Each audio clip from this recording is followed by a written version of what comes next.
Yeah, it's just a crazy thing. I remember just being so unbelievably happy for you because I thought you were a lunatic when you didn't go after your junior year, and you explained all the reasons for it. But you teed this up a little bit in terms of the struggles that you had once you got to the minor leagues. But you make your way through the minors with the Astros. You had some high points and some success, but you also got knocked around a bit. You make it all the way to the Astros AAA team, the Fresno Grizzlies, the level just before the majors. But after finishing the 2015 season, the team that drafted you, your hometown team, they trade you to the Phillies. Okay. And then you begin the 2016 season with the Phillies AAA squad, the Lehigh Valley Iron Pigs, maybe the coolest name in baseball. But then you hurt your shoulder. And then while rehabbing your shoulder, you hurt your elbow, right? And then early in the season, in that year in June, you undergo season ending surgery on your elbow. I'm assuming up to that point, you had never had any major pitching arm injuries. Then in 2017, you go back to AAA Lehigh Valley. You hurt your shoulder again, but you did end up starting about 17, I think it was 17 games, but your ERA was above 5. You end up getting designated for assignment. And then we go to 2018. Here I am blowing through your entire, professional career, but you announce, at the ripe old age of 26 now, that you're going to step away from baseball, which is otherwise known as retiring, right?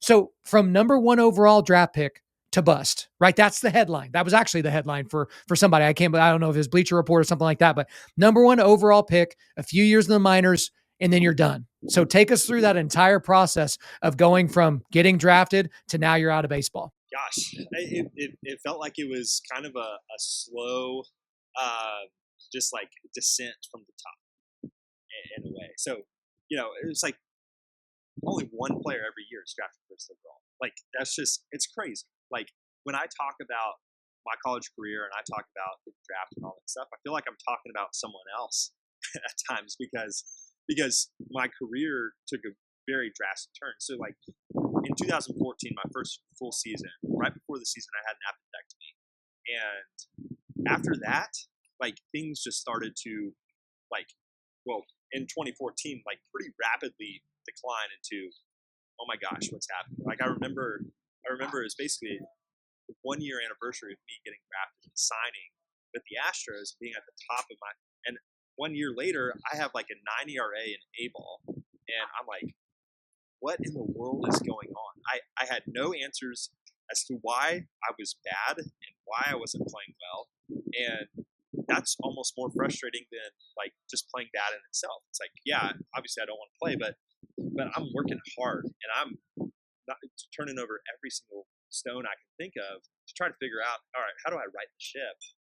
And yeah, and that was just one of those, just I think just humbling moments of like, all right, there are things that are in my control that I can't figure out. And then there are things that are outside of my control that I think God is simultaneously teaching me how to deal with and understand.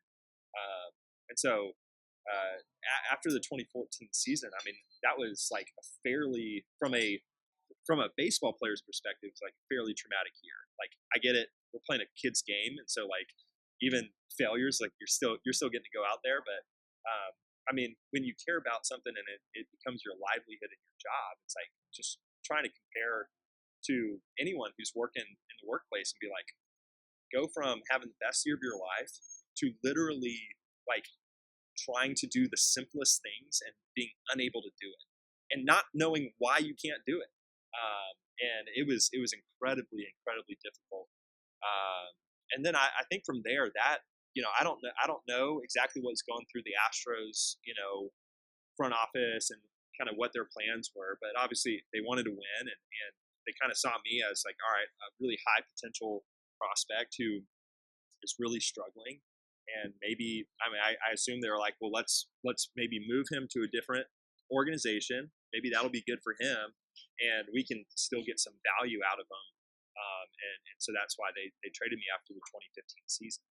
And 2015 was hard because that was like the year the Astros like actually were knocking on the door in the playoffs and being like, hey, like we're coming, we're gonna be good. We got some good young players, and I was in AAA watching all that happen and feeling like, man, if I have a really good game, I could be the next guy up.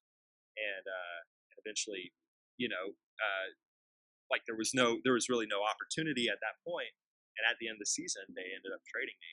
So I go to the Phillies and end up starting in AAA. And pretty quickly that first year, like I have shoulder issues, I have elbow issues, I end up having surgery. And I come back in 2017, and I'm thinking, gosh, this has got to be the year. I just got put on the 40-man roster. You know, like I had an opportunity to make it to the big leagues. I got an opportunity to help the Phillies like start righting the ship in their organization. Um, and and I'm battling through pain in my shoulder basically the entire season until it gets to a point where I'm like, I can't keep doing it. It's like not only am I damaging or injuring myself, but I'm not putting our team in a good position to win games. And the best thing for me and for the team is for me to like say something and get the get the treatment that I need to get back on the field. Well, that year doing treatment, it's like, man, I would check off every single box, and in like the training room, and as soon as I'd go out and start throwing again, it would just start hurting. I'm like, gosh, what the heck is going on? And by the end of 2017, not just the season, but like by the end of the year, when we were in the off season, it's like I hadn't been able to throw even in the off season, and I kind of saw the writing on the wall. It's like, man, I'm probably going to need surgery. Shoulder surgery takes a long time to rehab, and I'm already in a place where I'm not competing. I'm frustrated. I'm away from family. I'm at a point where it's like I need a change of pace. I need to figure out some things of like kind of losing myself in a way of like, all right, I'm not around the people that I love.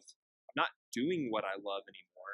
Um, and it was a struggle because in some ways it almost seemed like giving up or quitting. And I've been I think raised to like persevere and keep working. But in other ways it was like, gosh, it would actually be worse for me to keep doing this. Like this isn't helping me, it's not helping anyone else that I'm around. And so the best thing, I had to make that decision was to step away and kind of hit the reset button and refocus, and ended up choosing to have surgery, but not it probably wasn't until a year after that. So I basically lived a whole year without ever thinking I'd play baseball again. And so it was a really interesting time. But when I made that decision to step away, I had so much peace about it, and I had so much joy about it too. But it took a long time to get to that